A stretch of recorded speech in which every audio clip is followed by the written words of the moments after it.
Hermanos, el corazón de Faraón continúa siendo juzgado. Faraón sigue endureciendo su corazón para no dejar ir al pueblo de Israel, y el Señor sigue derramando ira y juicio sobre el pueblo. Faraón se sigue obstinando y el Señor comienza a aumentar el rigor del juicio. De hecho, esta es una de las pruebas de que las plagas fueron milagros de Dios. Hay personas que han intentado, escépticos que han intentado mostrar que las plagas de Egipto sí existieron. Y entonces te dan la cadena de eventos que se tuvo que dar y cómo una cosa llevó a otra. Las ranas se murieron y entonces aparecieron moscas y una secuencia según ellos lógica. Pero es evidente que las plagas, según las escrituras, fueron hechas por la misma mano de Dios. La misma mano de Dios. Una evidencia es la protección de Israel en medio de ellas. Todo pasaba a Egipto, pero Gosén estaba libre de esa situación. El pueblo de Israel estaba libre de ese juicio. Y otra evidencia que se nos da aquí que demuestran que las plagas eran milagros del Señor es el aumento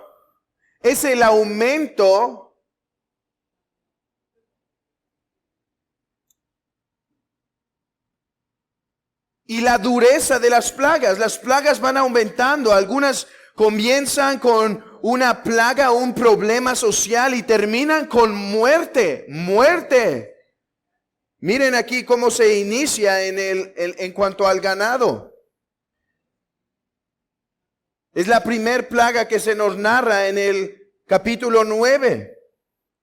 Y el ganado empieza a tocar, y el juicio del Señor empieza a tocar la vida. Por primera vez en estas plagas, la vida es atacada.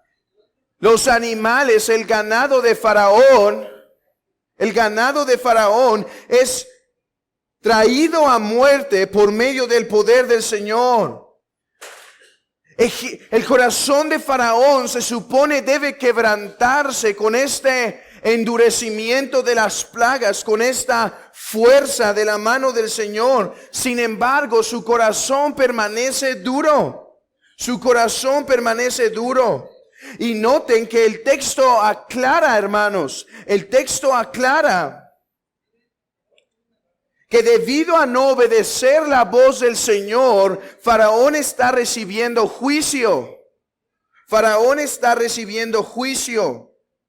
Y hay algo que debemos saber, hermanos. Y hay algo que nos debe consolar. La dureza de este juicio nos debe recordar de la dureza que será el juicio por venir. Pero hay algo que los hijos de Dios tienen en claro, que los juicios ya no serán derramados sobre ellos. Es verdad que en esta vida podemos pasar ciertas circunstancias difíciles, ciertas problemáticas, ciertas dificultades, pero como hemos visto, ninguna de estas dificultades en la vida de cristiano son derramadas por Dios con juicio. Ya no hay una gota de juicio en estas tribulaciones y pruebas. Y aún más consuelo tenemos en saber que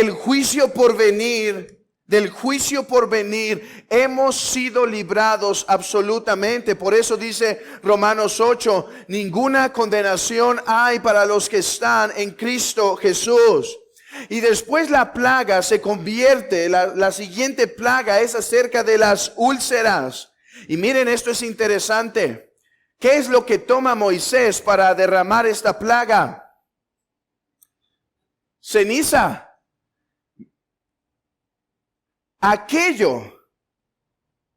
Los hornos se convirtieron para el pueblo de Israel una de las más grandes calamidades, porque cuando Moisés viene a Faraón y dice, deja ir al pueblo,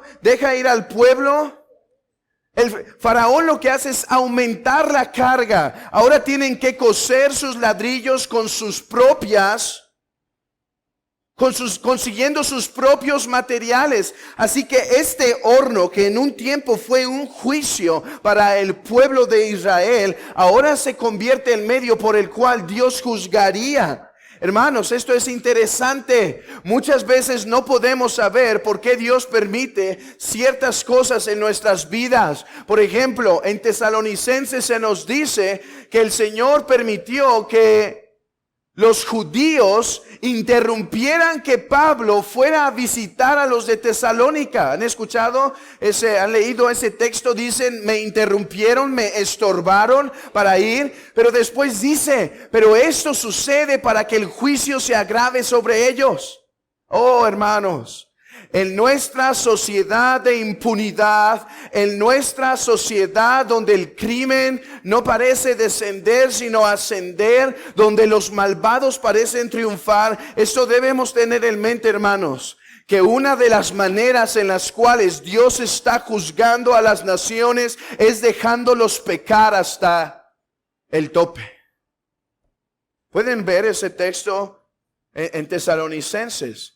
Y ver claramente cómo dice, ellos me estorbaron, pero el Señor se los ha permitido para que su juicio sea más grave. Ese es un consuelo. Es verdad, el cristiano no quiere una venganza cruel, pero el cristiano sí quiere justicia. Y la iglesia será vindicada en el día del juicio por los que la han maltratado y la han deshonrado. Ganado, úlceras, y quiero enfocarme principalmente en el granizo. Granizo. Es la narración más larga de las plagas. No hay otra plaga que se tarde tanto explicando el proceso. Y hay tres cosas que debemos notar. En primer lugar, lo que tenemos en este texto es un problema. En segundo lugar, tenemos la explicación de las causas de las plagas. Y en tercer lugar, hermanos, una salida. Una salida. ¿Cuál es el problema? ¿Cuál es el problema? En la plaga del ganado se dijo que todo el ganado de Egipto murió. ¿Recuerdan el texto? Todo el ganado de Egipto murió. Pero aquí Moisés dice, protege a tu ganado, mételo, escóndelo, guárdalo. ¿Cuál ganado? Si se supone todo murió.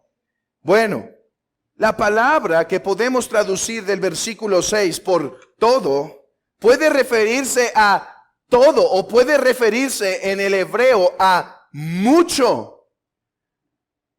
Cuando se habla de la muerte de ganado, la palabra hebrea que se usa es para enfatizar el gran alcance de ese juicio. No es que murió todo el ganado de Egipto, sino que mucho ganado de Egipto fue afectado. Habiendo explicado, hermanos, este problema, porque nosotros sabemos que la Escritura es inspirada por Dios y por lo tanto hemos visto la semana anterior en nuestra lección de sola Escritura que esta es inerrante, o sea, no tiene error, por lo tanto no se puede estar contradiciendo. Y habiendo hecho esta mejor traducción que mucho ganado murió, ahora podemos ver tres causas que se nos dan por las cuales las plagas han venido. Versículo 14. Versículo 14.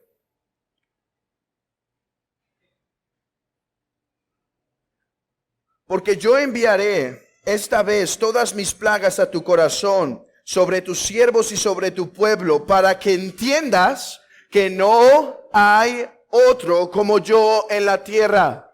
Ese es un propósito por el cual las plagas han venido. Faraón se ha revelado. ¿Y cuál fue la pregunta de Faraón cuando vino Moisés y dijo, Jehová ha dicho, deja ir al pueblo? ¿Qué dijo Faraón? ¿Quién es Jehová?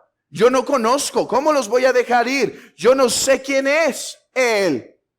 Así que habiéndose revelado, no por causa de ignorancia, sino por causa de un corazón endurecido, las plagas le han venido para que él sepa que él solo es Jehová. Versículo 16 nos da otra razón de las plagas. Versículo 16, y a la verdad yo te he puesto para mostrar en ti mi poder y para que mi nombre sea anunciado en toda la tierra. Hermanos, este era el hombre, por decirlo, más poderoso de la tierra. Y el hombre más poderoso de la tierra, el imperio más poderoso de la tierra, está siendo destrozado por un pueblo insignificante, en su mayoría pastores de ovejas, esclavos de Faraón, pero el Dios de ese insignificante y miserable pueblo estaba destruyendo a la más grande potencia. Esto es para que todos sepan, todos conozcan que solo Jehová es el Señor. Hermanos, hemos explicado un poco de lo que significan en Apocalipsis las trompetas y las copas. Uno de los propósitos de las catástrofes que pasan en las naciones, en este mundo, es para humillar al pueblo. Es verdad. El hombre puede hacer presas y retener el agua, pero ¿quién puede detener la omnipotencia del Señor cuando decide crear un tsunami para juzgar una nación? ¿Quién puede? La tecnología puede anticipar, anunciarte la llegada de un temblor, pero ¿quién puede detener la fuerza cuando los edificios más fuertes simplemente son movidos como papel? Es que debemos saber que los juicios del Señor, las catástrofes naturales, siguen mostrando que solo es Jehová sobre la tierra. Pero hay una razón más. Versículo 31. Perdón, versículo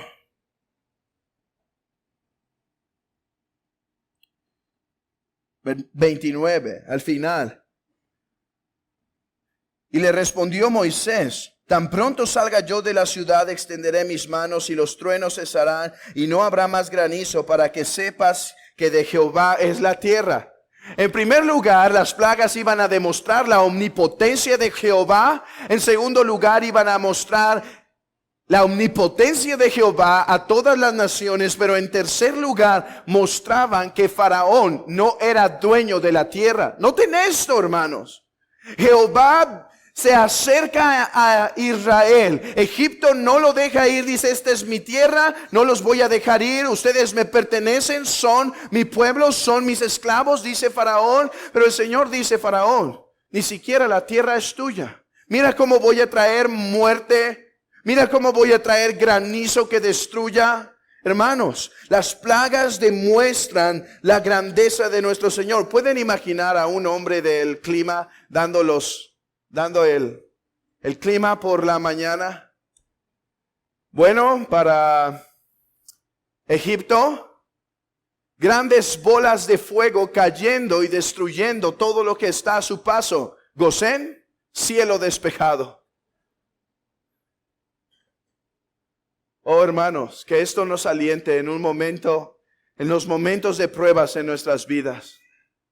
Él es el soberano. Ni un cabello cae si no es su santa voluntad. Él protegerá a su pueblo. Él hará lo que le plazca. Él es Jehová. Y Faraón lo estaba saboreando. Por eso, leyendo la literatura rabínica, uno se puede dar cuenta que en los proverbios se habla mucho del necio. ¿Han leído los proverbios? Se dice el necio, el necio, el necio. Los rabíes decían que la máxima evidencia de necedad fue Faraón. Viendo, por eso algunos han demostrado que lo que el hombre no necesita son evidencias de Dios. Imagínate que vengamos con Faraón y digamos: ¿quieres que te compruebe que Dios existe? Ya lo había saboreado. Su nación estaba destruida por este Dios. Así que no es el torpe, dice en su corazón: no hay Dios. Es el necio. El necio, si esa mañana dices que no hay Dios, aquí está la palabra que la Biblia te da. Necio. No torpe. No es que te falte capacidad. Es que eres necio para creer. Porque los cielos cuentan la gloria. El Señor te da testimonio en tu conciencia y su ley rebota sobre sus oídos. Pero hay tanto odio para este Dios que expulsamos su verdad. Pero quiero terminar con algo que es sumamente misericordioso. Una salida. Hermanos, ¿pueden ver la misericordia del Señor? Dice Faraón, el Señor ha venido a traerte juicio. Pero ¿sabes? Si escondes, si agarras a tus criados y a tus trabajadores y los guardas en tu casa y guardas a tu familia y escondes tu ganado, no voy a traer destrucción sobre tu casa. Si los dejas en el ganado, evidencias que sigues teniendo un corazón duro, pero si los guardas, estás mostrando humillación al Señor. Hermanos, vean esto. Aquí está el hombre que ha traído tanta aflicción y el Señor en su misericordia da una salida al pueblo. Amigo, hay una salida para la ira de Dios, solo una salida. Hay una manera en la cual puede ser librado del juicio venidero. Hay una manera en la cual puede ser librado de la eterna condenación. La sangre de Jesucristo, la cruz de Cristo es la única manera de ser libertados. Mira, muchos dijeron aquí, todavía viendo las úlceras, viendo las ranas, viendo las moscas, viendo la muerte del ganado, todavía había algunos que estaban necios para obedecer la voz. ¿Y sabes qué dijeron? No va a venir granizo. No va a venir granizo. Igual que en el tiempo de Noé. No, ¿cómo va a caer agua? No va a venir un diluvio.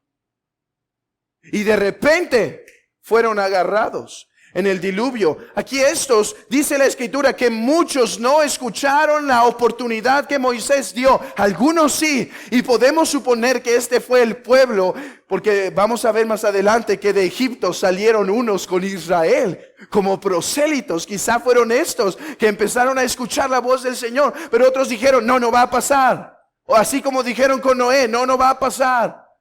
Y muchos pueden decir aquí esta mañana, no hay tal cosa como la ira de Dios y el infierno. Pero que digas que no hay tal cosa no hace la realidad menos real. Hay un juicio venidero. Existe tal cosa como el infierno. Y la única manera de ser salvos es por medio del Señor Jesucristo. Una salida en medio de un gran juicio. En medio de un gran juicio. ¿Escucharás su voz o te quedarás en tu necedad? Hermanos, alabemos a este Señor que nos ha dado una salida para ser librados de la ira venidera.